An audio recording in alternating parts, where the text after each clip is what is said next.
अगहन इतवार का व्रत अगहन मास के शुक्ल पक्ष से उठाया जाता है। इस बार पहली तिथि 17 दिसंबर और दूसरी तिथि 24 दिसंबर को है। आप दोनों में से कोई भी इतवार का व्रत कर सकते हैं और इसमें जो प्रसाद बनता है वह चूड़ा का और दूध का प्रसाद बनता है। अगहन मास में नया धान काटकर घर आता है। नए धान का चूड़ा का प्रसाद सूर्य भगवान को चढ़ाते हैं और बहुत लोग अर्घ भी देते हैं। और जो कपड़ा पहना जाता है वह छठ वाला होता है। पहली या दूसरी जो भी व्रत करते हैं छठ का ही कपड़ा पहनकर सूर्य देव का पूजन किया जाता है। इसे छठ इतवार भी कहते हैं। व्रत में तेल और नमक लेना वर्जित होता है।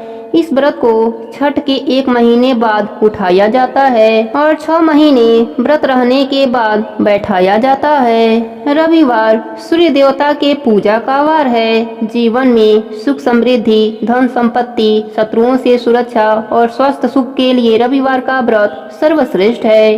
रविवार का व्रत करने व कथा सुनने से मनुष्य की सभी मनोकामनाएं पूरी हो जाती हैं। मान सम्मान, धन यश तथा उत्तम स्वास्थ्य मिलता है। सूर्य देव का व्रत अगहन मास से शुरू करें और 6 महीने बाद इसका उद्यापन करें। रविवार के दिन सूर्य उदय से पूर्व जग कर शौच व स्नान आदि से निवृत्त होकर स्वच्छ लाल रंग के वस्त्र पहने विधि विधान से गंध पुष्प आदि से भगवान सूर्य नारायण का पूजन करें। 24 बार गायत्री जप करें। सूर्य देव के बीज मंत्र का 12, 3 या 5 माला का जप करें। मंत्र है ह्राम ह्रीम होम सह सूर्याय नमः।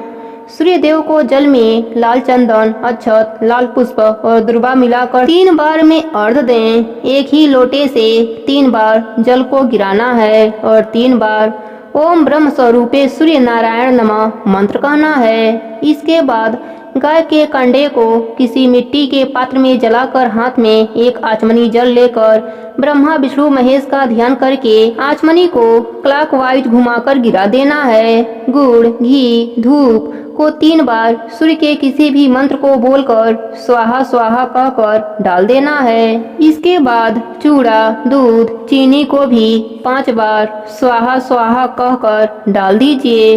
फिर जल गिराकर प्रणाम कर लीजिए। व्रत की कथा सुनकर आरती कर लें। भोजन में चूड़ा, चीनी और दूध खाएं और ध्यान दें कि इस दिन अदरक भूल कर भी न खाएं। रविवार व्रत के दिन अदरक का सेवन नहीं किया जाता है। अब सुनते हैं व्रत की कथा। प्रेम से बोलिए सूर्य भगवान की जय हो। प्राचीन काल में एक बुढ़िया माई रहती थी। वह नियमित रूप से रविवार का व्रत करती थी। रविवार के दिन सूर्य उदय से पहले उठकर आंगन को गोबर से लीप कर स्वच्छ करती। स्नान आदि से निवृत्त होकर सूर्य भगवान की विधिवत पूजा करती। व्रत की कथा सुनती और सूर्य भगवान को भोग लगाकर दिन में 1 बार भोजन करती थी। सूर्य भगवान की कृपा से बुढ़िया को किसी प्रकार का चिंता न था। धीरे धीरे उनका घर धन धान से भर रहा था और सूर्य देव की कृपा से वह हमेशा स्वस्थ रहती थी। उस बुढ़िया माई को सुखी देखकर उनकी पड़ोसन उनसे जलने लगी।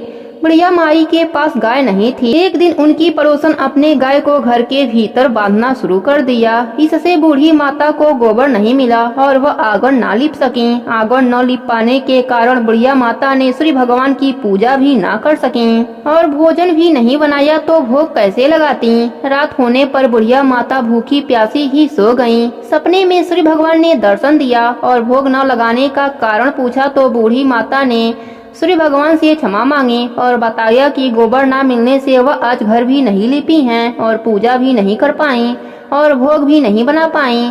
इस पर सूर्य भगवान ने कहा, बूढ़ी माता, मैं आपके पूजा से प्रसन्न हूँ और मैं आपको एक गाय वरदान में देता हूँ।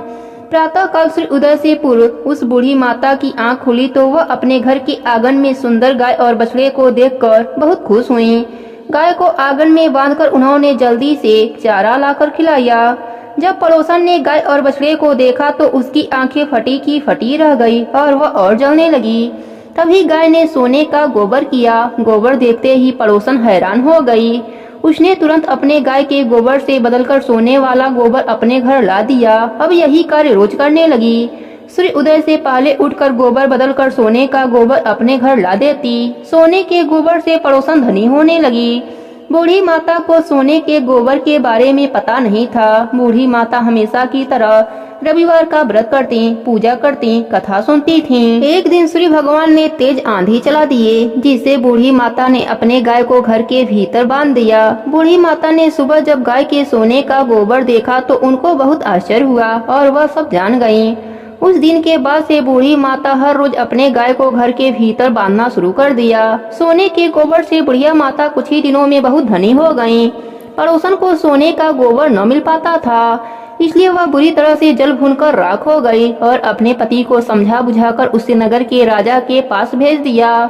राजा को जब ज्ञात हुआ कि गाय सोने का गोबर देती है तो वह अपने सिपाहियों को आदेश दिया कि बूढ़ी माता के घर से गाय और बछड़े को तुरंत लाया जाए। गाय और बछड़ा राजमहल में आ गए। राजा ने सुंदर गाय को देखकर बहुत खुश हुआ। सुबह जब राजा ने सोने का गोबर देखा तो उसके आश्चर्य का ठिकाना न रहा।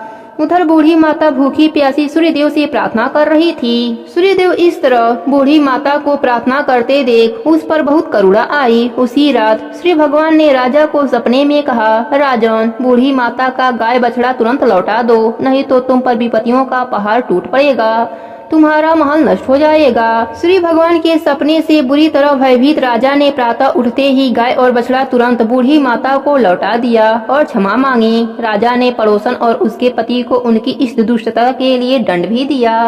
राजा ने पूरे राज्य में घोषणा करवा दी कि सभी स्त्री पुरुष रविवार का व्रत किया करें। रविवार का व्रत करने से सभी का घर धन धान से भर गया। राज्य में चारों तरफ खुशहाली छा गई। स्त्री पुरुष सुखी जीवन यापन करने लगे। सभी लोगों के शारीरिक कष्ट दूर हो गए। सभी स्वस्थ रहने लगे। रविवार का व्रत करने से मनुष्य को मोक्ष की प्राप्ति होती है। स्त्रियों के बाझापन दूर होता है। सभी पापों का नाश होता है। मनुष्य को धन, यश, मान सम्मान तथा आरोग्य की प्राप्ति होती है। शरीर में किसी भी प्रकार का चर्म रोग हो तो वह समाप्त हो जाता है। हे सूर्य भगवान, जैसे आपने बूढ़ी माता पर अपनी कृपा करी, वैसे ही अपने सभी भक्तों पर अपनी कृपा बनाए रखना। प्रेम से बोली सूर्य भगवान की जय हो।